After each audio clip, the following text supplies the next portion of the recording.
Hi, I'm Martin D. Pacina, and my function is f of x equals 5 times the square root of sine of 0.25 to the power of 3x plus 3x. So this is how my function would look like graphed. Immediately we notice that this function has a lot of vertical asymptotes, and because of this, the function is discontinuous. And you can see there's jumps from here, here, and the more we go left, the more of a mess it becomes. And zooming out a little bit, you can see these functions x-intercepts. So I want to say the vertical asymptotes between -2 and 0, they all hit the x-axis, which creates roots. And zooming in locally, we have extrema also. We have a local maximum and a local minimum. And we also have a y-intercept at 0 and 4.58. And we see that this function concaves down and then concaves up. So that means there's a point of inflection between these 2 points, which is somewhere around here. And that's all. So this brings us to the first concept we can apply to our function, which is average rate of change, or AROC for short. And we can use AROC to find how the function changes between 2 intervals. We can also use AROC to create secant lines and other equations. And AROC is also known as slope. This is how the formula for AROC looks like. The change of y divided by the change of an x. And this little triangle here is the symbol delta, but you can read it as change. And this is how it looks like. F of b minus f of a divided by b minus a. So b here would be the coordinates for your second point, and a here would be the coordinates for your first point. So for example, looking at our graph, I just chose 2 points, our y-intercept and our local minimum. I did that because it's easy to see. And the purple one would be point A, and the blue one would be point B. The x-coordinate here would be the A, and the y-coordinate 4.587 would be f of A. And for point B, x-coordinate 0.596 would be B, and 3.235 would be f of B. And if you can't graph your function, or if it's like solve it algebraically, you just plug in whatever x value you want or whatever a value you want into the function, and then whatever comes out will be your y value.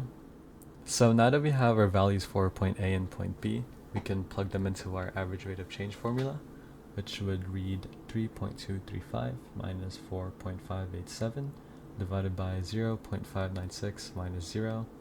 I find it helpful to remember that the x-coordinates always go at the bottom and the y-coordinates go on top. And once we do the subtraction, it would be negative 1.352 divided by 0.596. And that would equal to our average rate of change, which would be negative 2.268.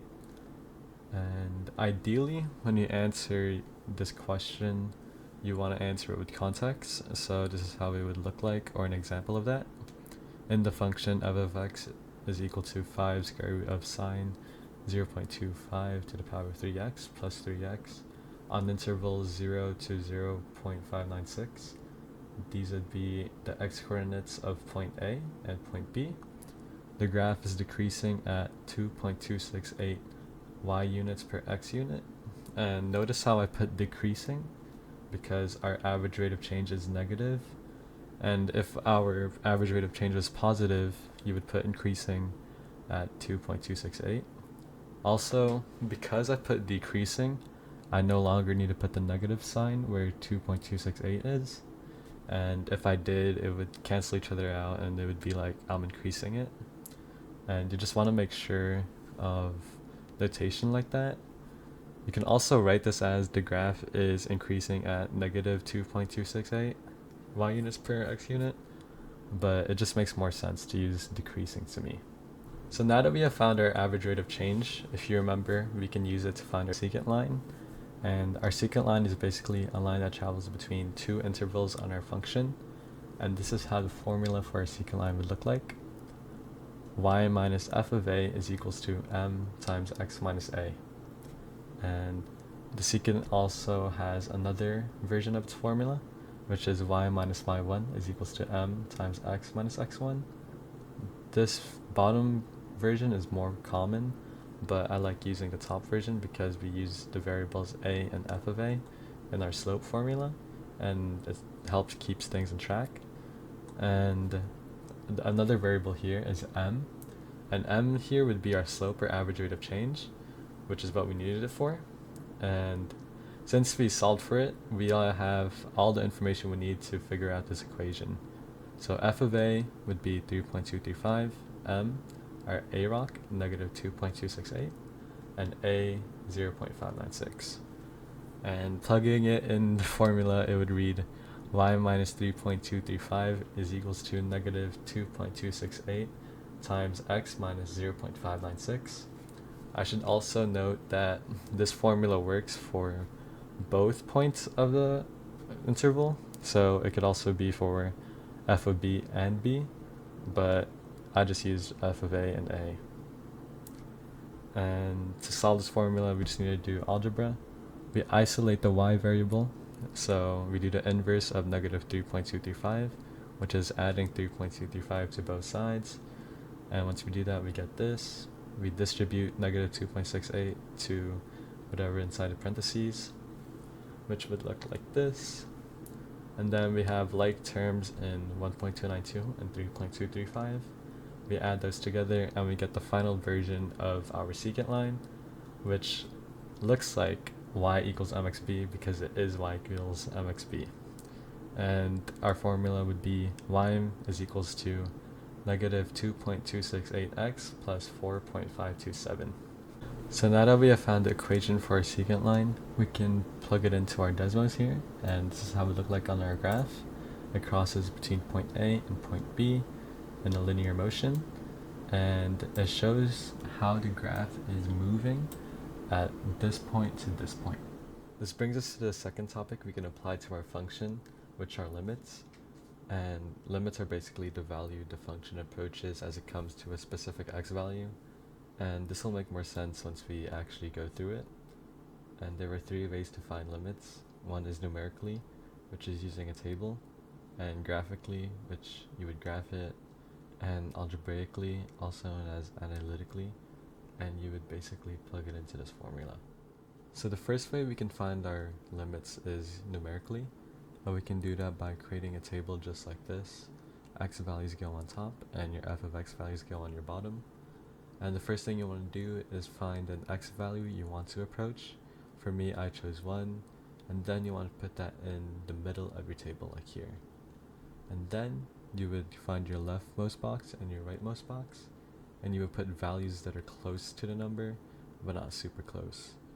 And also keep in mind that your leftmost box should be close to the value but from the other way. So you see how 0.9 is close to 1 but it's subtracting, and 1.01 is close to 1 but you add 0.01. Make sure to do that.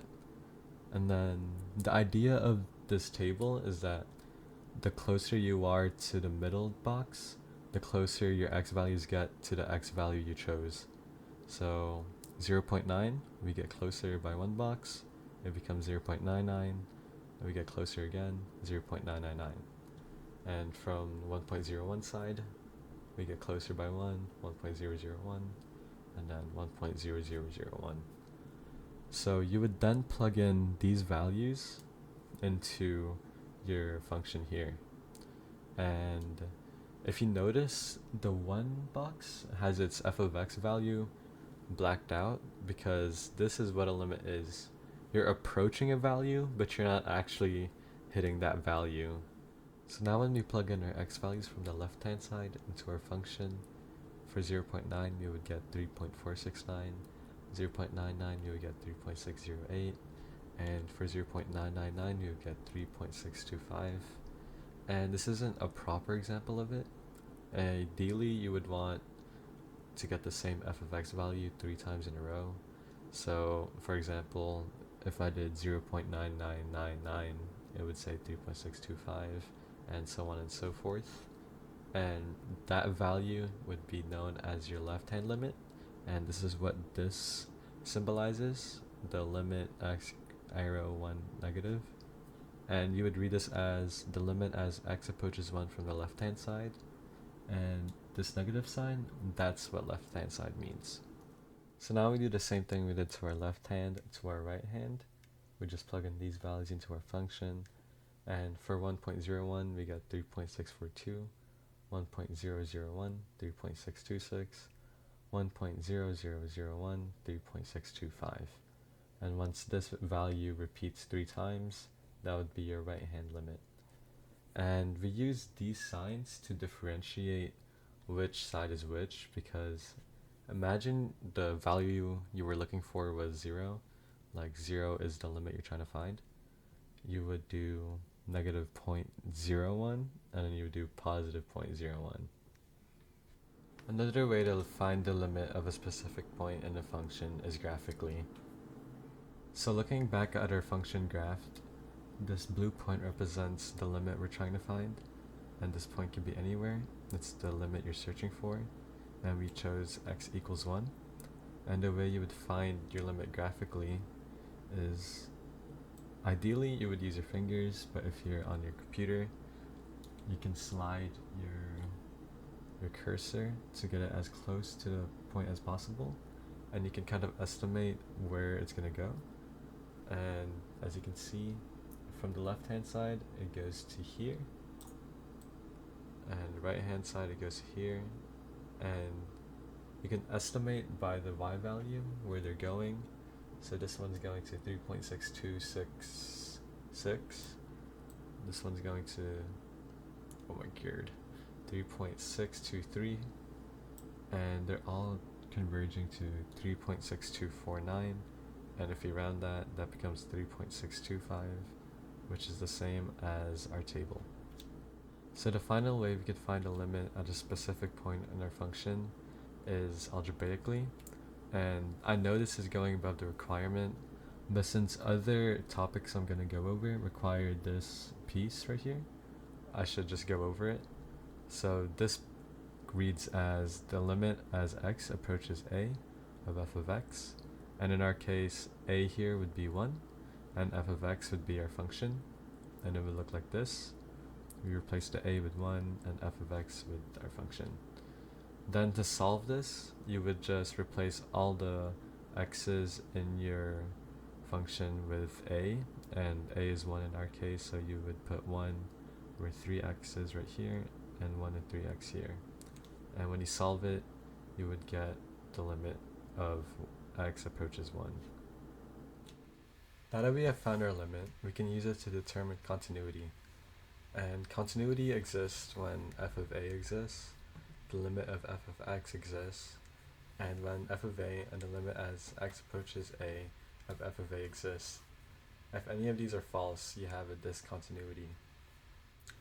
So when these factors aren't met, we get a discontinuity. And there are 3 different kinds of discontinuity. Our first one would be a removal. And in a removable discontinuity, it looks just like a normal continuous function. However, at a and f of a, this point right here, instead of it being filled in like a continuous one, it's hollow, which indicates that there's a removal discontinuity. And this happens when your limit as x approaches a is undefined. Next would be a jump discontinuity, and this happens when the limits don't equal up to each other, and this is how it would look like. Next would be the infinite, and this happens when the function goes to different infinite values. So coming from the left hand side, it would be approaching positive infinity, and the right hand side would be approaching negative infinity. So in cases like in infinite discontinuities, we can use limits to determine their end behavior.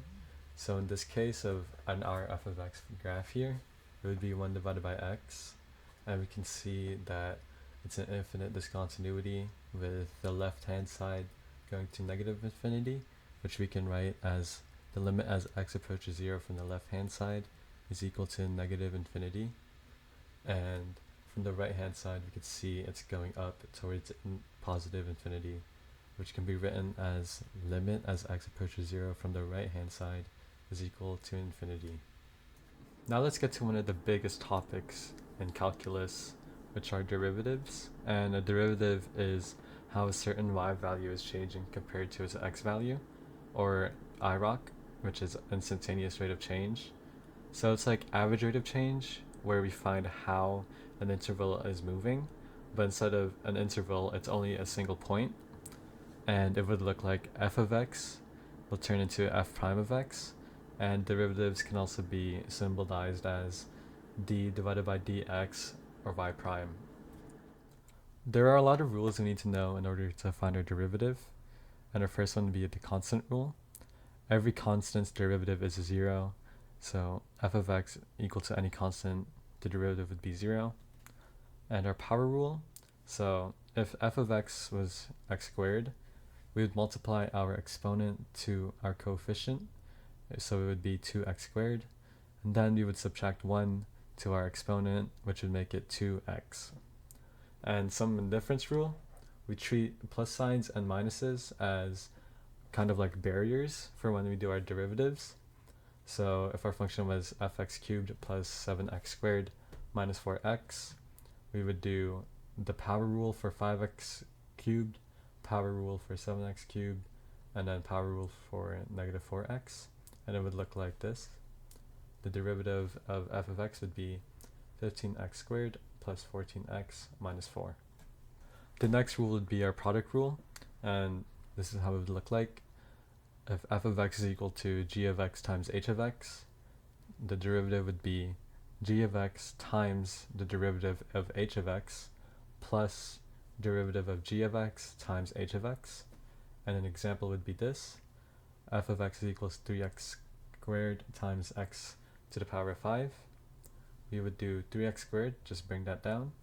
Then we would get the derivative of the green function, which would be 5x to the power of 4, plus the derivative of the blue function, 6x times the green function. And then doing the math, 3 times 5, 15, you add the exponents, 15x to the power of 6, and then you would multiply 6x times x to the power of 5, you would get 6x to the power of 6, then combine like terms, and you would get 21x to the power of 6. Next would be quotient rule, which would look like this, and a formula I like to remember is low d high minus high d low, all over low squared, which would mean the low function times the derivative of the high function minus the high function times the derivative of the low function divided by the low function squared. And an example of it would be this. If f of x was 4x squared divided by 3x, we would do low times derivative of high, so 3x, and then you get the derivative of 4x squared, 8x minus high, 4x squared, and the derivative of 3x, which is 3, and then 3x would go on the bottom, and you would square it, then you would multiply, you would get 24x squared minus 12x squared, and then the derivative, you get the square, 9x squared, combine like terms, and then simplify, we get 4 over 3. Then would be the culmination of all the rules we've figured out. And basically, if f of x has g of x and there's a function inside of it, you would get the derivative of the outside function, so our blue function here, and then you would keep the inside function the same, and then you would multiply the derivative of the inside function to that. So for example, if f of x was 2 times negative 7x squared plus 8x minus 1 to the power of 5, you would do the power rule to the blue numbers here. So 2 times 5, 10. You copy the function inside, minus 1 the exponent, 4. And then you would multiply the derivative of the green function, so negative 14 plus 8. There are also some handy derivatives that we're expected to memorize. So square root of x, the derivative of that would be 1 divided by 2 times the square root of x, natural log of x would be 1 divided by x, and any exponential function, so a number and the variable would be the exponent, would be a to the power of x times natural log of x. A would just copy over here. We're also required to memorize the trig values and the derivatives. I'll just run through them real quick. The derivative of sine x would be cosine x. The derivative of cosine x would be negative sine x. The derivative of tangent x would be secant squared x. Derivative of cosecant x would be negative cosecant x times cotangent x. The derivative of secant x would be secant x times tangent x. And the derivative of cotangent x would be negative cosecant squared x. Something that's helpful to know is that if your trig value starts with a c, so cosine, cosecant, cotangent, its derivative will always be negative. We're also required to memorize the inverse trig values and their derivatives. It's a lot of memorization, I know, but that's what this little -1 means in the exponent place. It means inverse, and it would read as arc sine, arc cosine, and so on and so forth. So our first derivative, arc sine, would be 1 divided by the square root of 1 minus x squared. Our cosine would be -1 divided by the square root of 1 minus x squared. Then arc tangent, 1 divided by 1 plus x squared. Our cosecant would be -1 divided by the absolute value times the square root of x squared minus 1. Arcsecant would be 1 divided by the absolute value times the square root of x squared minus 1. And arccotangent would be -1 divided by 1 plus x squared. And the trick to memorizing this is that if you notice that the trig values, they're all pairs of each other. So arcsine and arccosine, they're paired up, the only difference being that cosine has a negative. Same with arccosecant and arcsecant. Arcsecant having a negative, arctangent and arccotangent, with cotangent being the negative. So the rule from the trig values, the normal ones, with c having a negative still applies to inverse trig values. So now that we have all the tools we need to know to solve our derivative, let's solve our original function. F of x equals 5 times the square root of sine of 0.025 to the power of 3x plus 3x. So now that we have all our tools to find derivatives, let's try to differentiate our original function. I'm gonna be honest, guys, this one's a real tough cookie to crack, but I'll try my best to explain it. First of all, I see the function in two parts right now. There's the baby plus 3x, and there's a dragon of a thing to slay, with the addition sign being the wall. So because of this, we don't need to do anything except get the derivative of this, which would just be 3. And before we even start differentiating, I want to rewrite the function because working with a 0.25 decimal here is kind of complicated. So I'm gonna just rewrite that as a fraction. So just copy the whole thing, except now we change this into 1/4 with the exponent going at the bottom.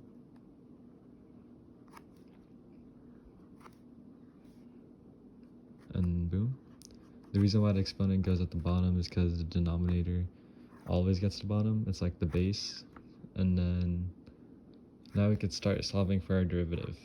So f of x is equal to, first of all, I want this, because this is just multiplying right here, I want to split away that 5 and just get the derivative of this and multiply this after.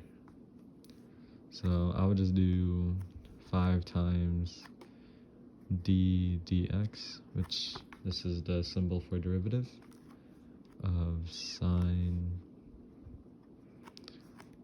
This is really the worst part of doing derivatives, having to rewrite everything. I'm gonna just change this to a 3 already because that's a derivative of 3x. And now let's find the derivative of square root of sine 1/4 3x. Okay, so I just rewrote the function so we can have more space on the whiteboard. And the reason why I pulled out the 5 is because it actually doesn't have like a variable connected to it. You're just multiplying it. It's almost like the same thing as plus 3, but instead of doing the calculations with the 5, you can just multiply it at the end because it's the same thing. It's like the same concept as pulling it out in like a limit function, or when you're finding the limit of a function. So yeah, let's do this.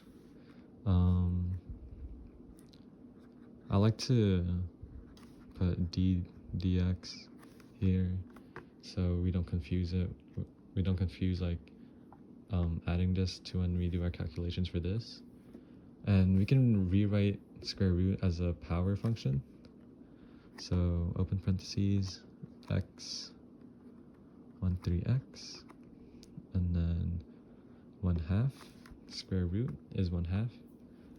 And if you remember the derivative rule for a square root, it would be 5 dx 2 square root whatever's inside here sine 1/4 3x, and then all under 1. The reason why I like writing this part first is so I can have the one in the middle. Yeah. So we can remove this now and put the 5 on top. Bloop. Bleep. So we've got rid of the square root now. So this is gone. Now we need to find the derivative of the next shell, which is the sine. And the derivative of sine would be cosine. Y'all got it right. Cosine of whatever's in x. So we just copy this. And guess what? We can squish this into here.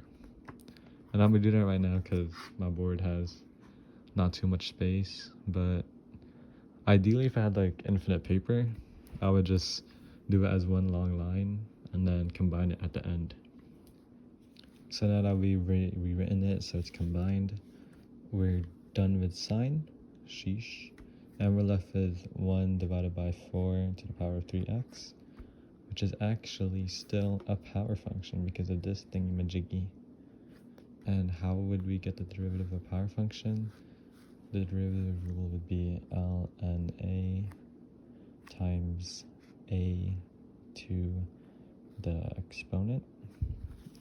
And this would look like times, because it's chain rule, ln 4 times 4 to the power of, you would put 3x here, but because the exponent is on the bottom, it's actually, if you put it on top, if you bring it to the top, it would be 4 3x, because whenever you want an exponent to have a negative or not to have a negative, you'd put it in the bottom, and if there's a negative in the bottom, you just add it to the top.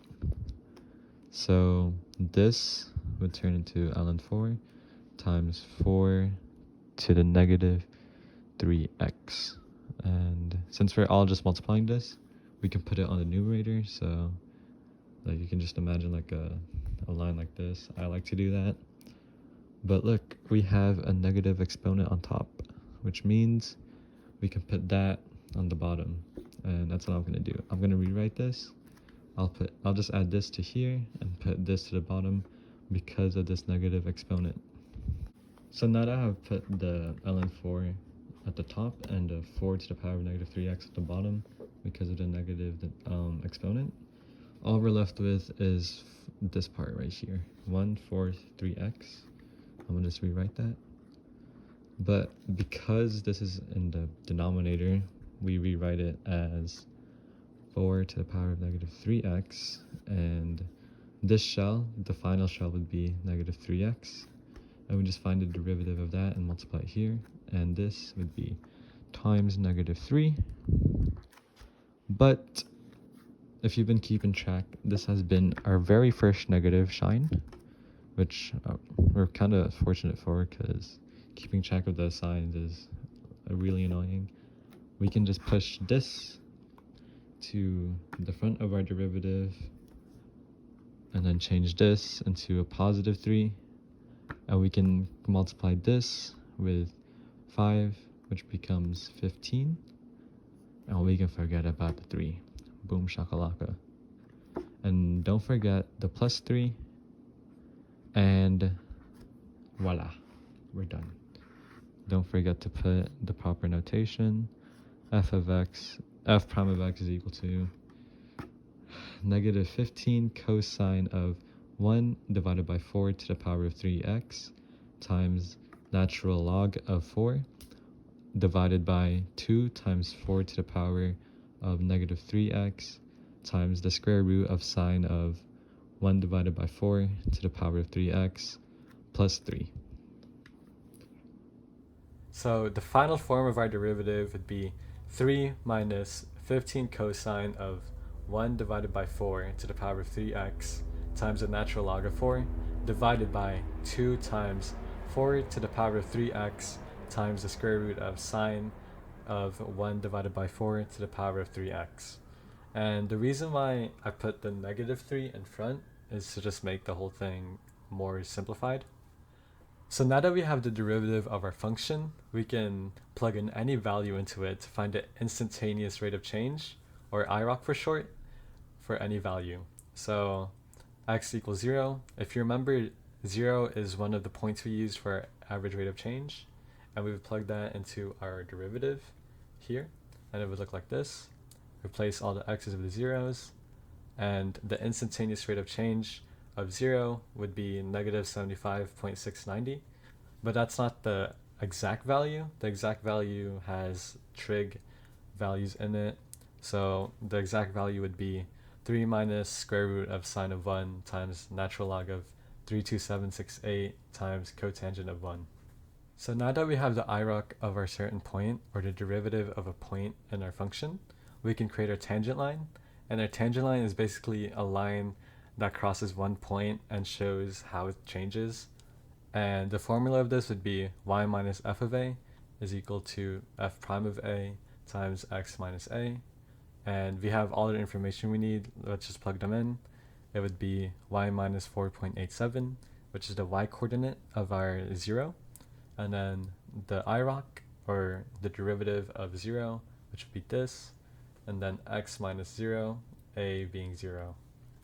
So plugging that equation into our graph here, this is how it looks like, the tangent line of 0.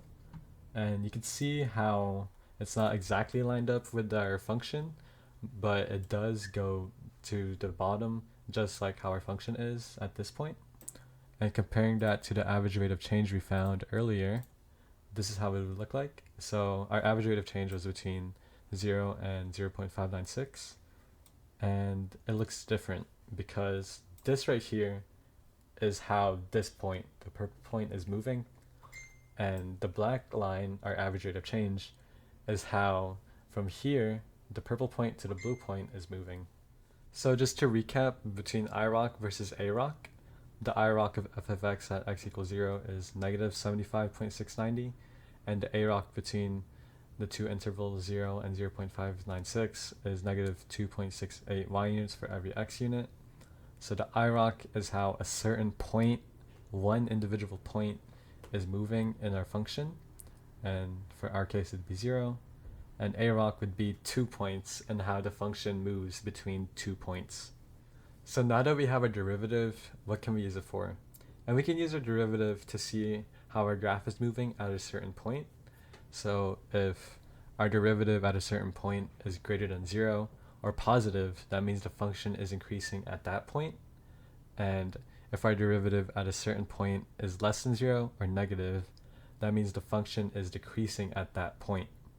And if our derivative is equal to 0, that means the function is at a local maximum or a local minimum.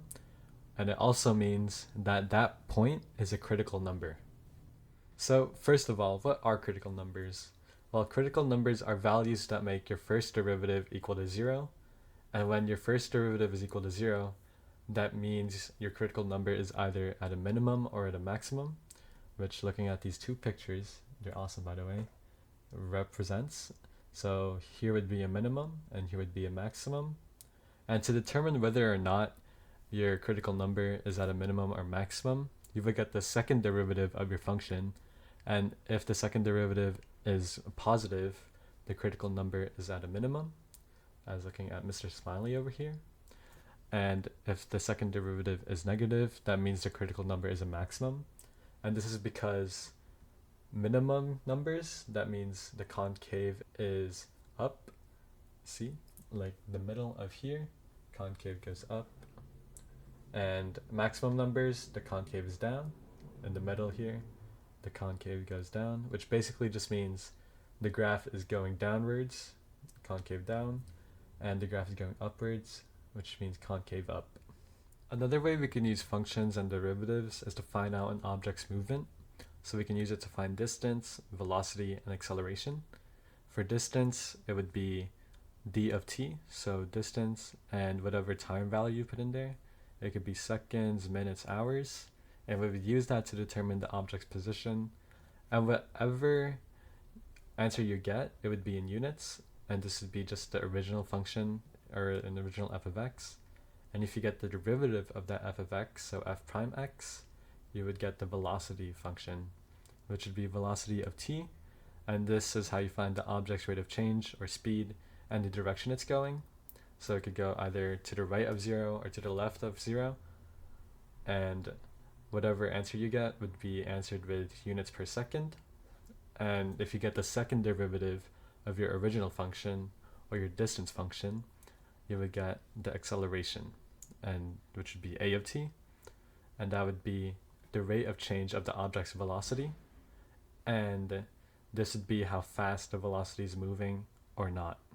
Going further into velocity and acceleration, if velocity is positive, that means the object is moving to the right of 0 or to the right of its starting point. And if the object is negative, that means the object is moving to the left of 0 or the left of its starting point. And this is how we find the object's direction, or which way it's going.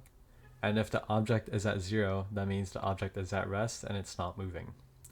And for acceleration, if velocity and acceleration have the same sign, so if velocity is positive and acceleration is positive, the object will not change direction. And if velocity and acceleration do not have the same sign, so if velocity was negative and acceleration is positive, that means the object will change direction at some point. Another way we can use derivatives is through linear approximation, which means by using the derivative of a certain value, we can find what f of x is of a value that's really close to it. And that's because a derivative of a certain point is how that point is moving on the function. And if you go like a teensy bit to the right or a teensy bit to the left, we can kind of approximate how another close value would be. And we use this by using the tangent line formula and turning it into the linear approximation formula. So tangent line would be y minus f of a is equals to the f prime of a times x minus a. And we would turn this into the linear approximation by isolating y and then adding f of a to both sides, which would be y equals to f prime of a, x minus a plus f of a. And then we would turn y into L of x, where we would input the value we're estimating. So to give an example of linear approximation, I'm going to use a point we already found the derivative for, which would be 0. And a point that's close to that, which we're going to try to estimate the value of, would be 0.1, and that would be our x, a would be our 0, and we would input that into the function like this. F of a would be over here, 4.587, and then f prime of a, or f prime of 0, would be this whole thing. I decided to use the absolute value of our derivative because it's just more accurate. And inputting those values into L of x, it would look like this. The linear approximation of 0.1 is equal to our I rock times 0.1 minus 0, which is x minus a, plus f of a, which is 4.58659. I decided to just use way more digits in our f of a also to try to keep our estimation as accurate as possible. and this is what it would be. Linear approximation of 0.1 would be 4.274197.